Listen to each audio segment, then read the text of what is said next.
I can't wait for these to not fit properly. What's up guys, this is Nick at Stridewise.com where I look at men's boots and high-end casual fashion. Today I am unboxing 4 packages with 6 items of clothing. So I think I put in the title like 5 Japanese things. I'm just kind of averaging it out. But I've been kind of saving up this unboxing. I've been receiving packages like for the last like couple of months while I've been out of town, and I've been holding off on opening them so I can have a collection of exciting Japanese fashion items.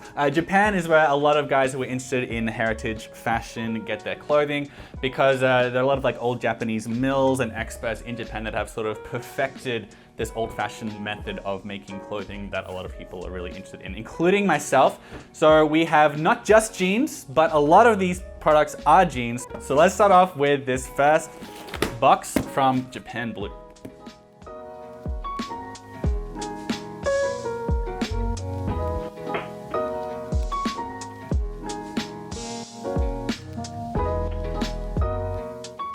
This is Japan Blue. I got 2 pairs of jeans for them. This one here, I'm gonna start with Japan Blue.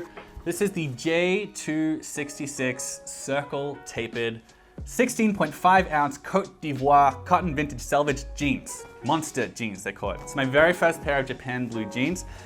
This one comes from Hayato, who sent them to me for free, so thank you, Hayato.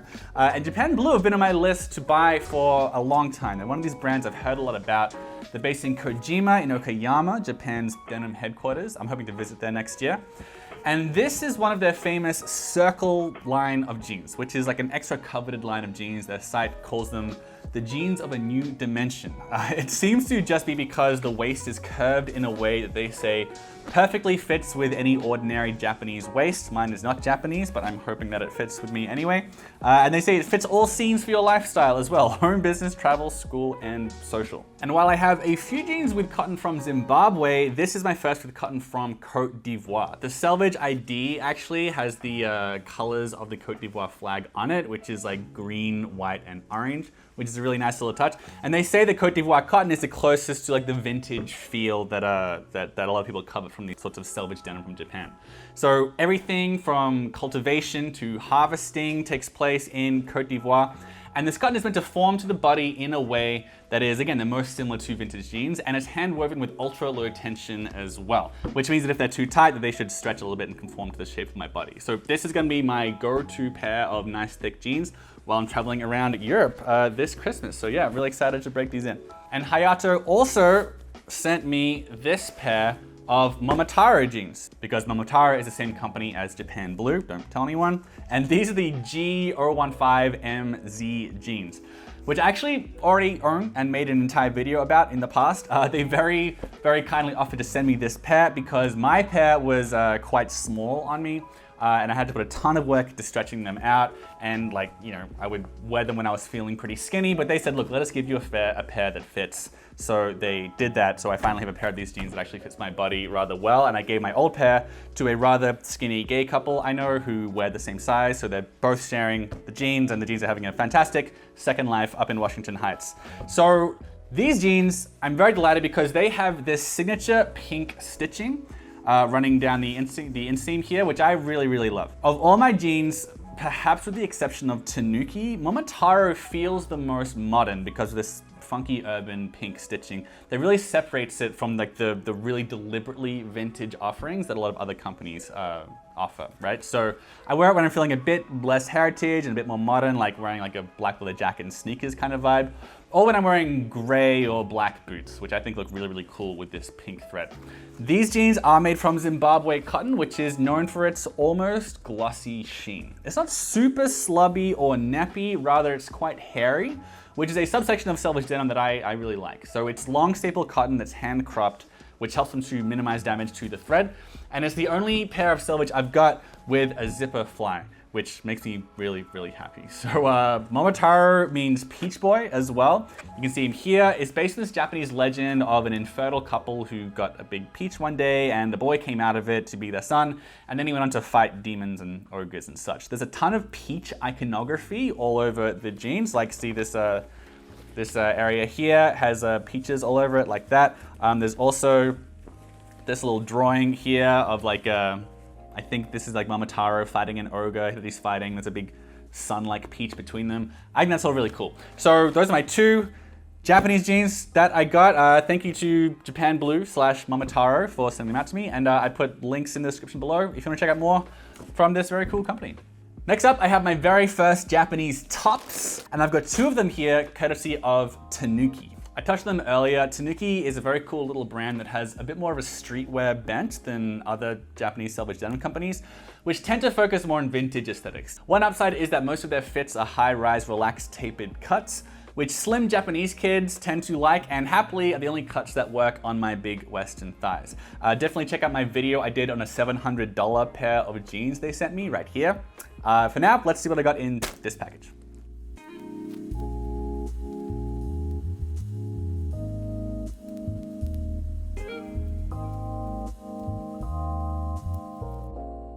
This is very exciting. This is their heavy black t-shirt with natural Sumi ink dye. I'm toying with the idea of doing a video called something like why would you pay over $100 for a t-shirt? And this one here is Exhibit A. So why would you pay that much for a shirt? This is 125 bucks on their site, and I mean, it's thick as hell for one. This is 8-count yarn and it's very slubby, meaning it gets thicker and thinner throughout for an irregular look, like a profoundly deep texture as well, and the hand feel of hand spun yarn. It's rope dyed with this black Sumi ink, which is like an old-fashioned way of dyeing. So the color varies throughout with black parts in some places and light gray freckles elsewhere. And believe it or not, it's intended to fade beautifully, like a pair of jeans. So yeah, excited for that. That's my first like expensive, high quality t-shirt. Tanuki also sent me their Kuon Indigo sweatshirt, which is 245 bucks. I'm a little nervous about the fit because Tanuki's tops, they tend to go for this baggy, drop-shouldered look that is consistent with Japanese streetwear kind of philosophy, but it's not my favorite look. But anyway, hopefully this works out, both of these shirts. This fabric here is called Hayate fabric, which is a textured loop back. That means it's warp knitted with a flat face and loops on the underside that make it fuzzy, like almost like a towel on the inside. It's similar to, if not exactly the same as French terry, so you can see it there. But it's rough and textured on the outside. They've done it with this interesting like salt and pepper type of look. And what's cool is that it's made with natural indigo and pure indigo, which means that synthetic and real indigo are used in here. Usually you just get one. This has both, and that's gonna justify the price for a lot of guys who really, really like classic old-fashioned indigo from Smashed Up Leaves, which is like the way that the samurai used to dye their undershirts. I actually don't own any sweaters, partly because I'm kind of sensitive to wool and partly because I really, really like jackets. So I'm happy to finally have a warm, long-sleeved shirt, and it's made from natural indigo. Yeah. So really excited for this, and thanks to Tanuki. Next up, I have another pair of pants, but they're not jeans. This is a very unusual offering, especially from a Japanese company. So let's open it up, see what we got.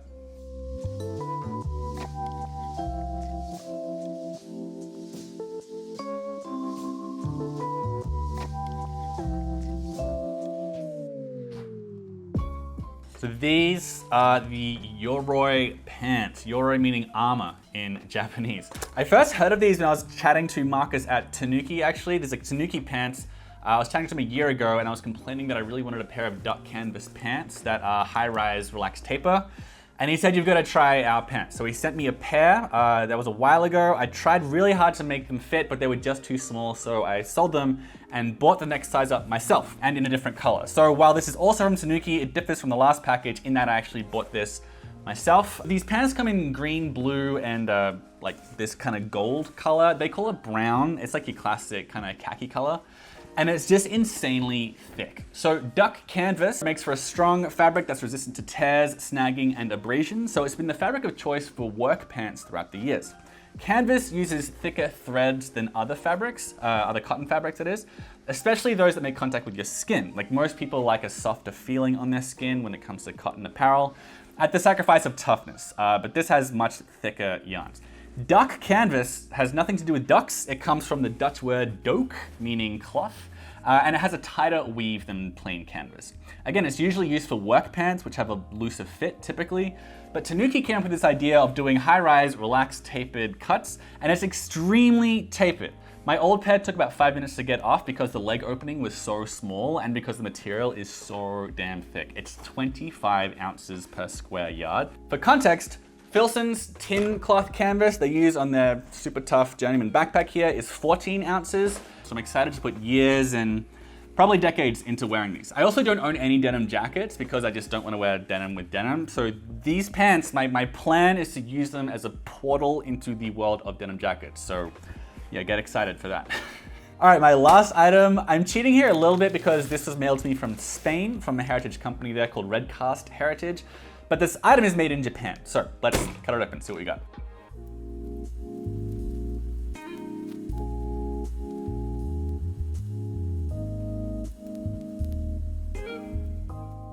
I got a little note.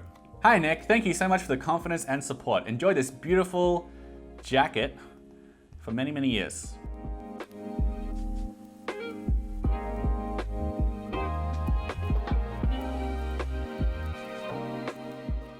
This is the Sashiko Dobby Coverall jacket from Oni Denim. I have 3 pairs of jeans from Oni right now, and I really wanted to try this jacket because, first of all, I have a pretty long torso, so most trucker style jackets look like midriffs on me. The Coverall jacket is longer. Like, I think it's meant to cover your butt. So that's some nice insurance for me with the fit. I'm also super pumped for this jacket because it's Sashiko. My plan is to use this jacket as a jumping off point for a whole video about Sashiko, but to put it somewhat simply, Sashiko means little stabs, and it is a type of traditional Japanese embroidery or stitching, and it's intended to strengthen the homespun clothing of olden times. Like, people use Sashiko to repair or reinforce their garments, and it became the established way to make farming clothes and clothes that get a serious beating. There are a few ways to repair worn out denim. A lot of guys get them darned, but serious denim heads get their jeans repaired with Sashiko stitching. I should emphasize that real Sashiko is done by hand, and a jacket made like that would cost thousands of dollars.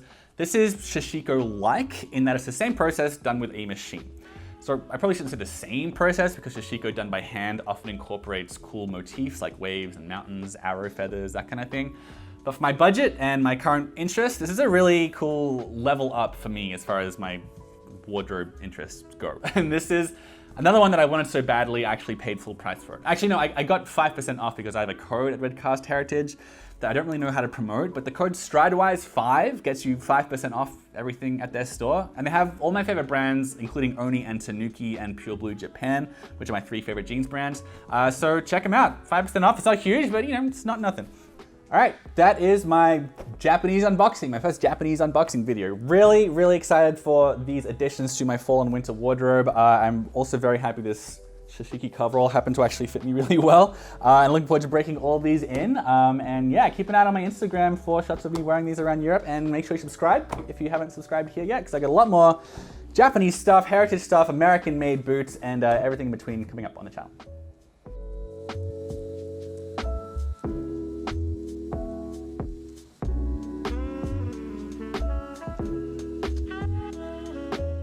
This is a very clumsy unboxing. What fun. Look at my Sashiko.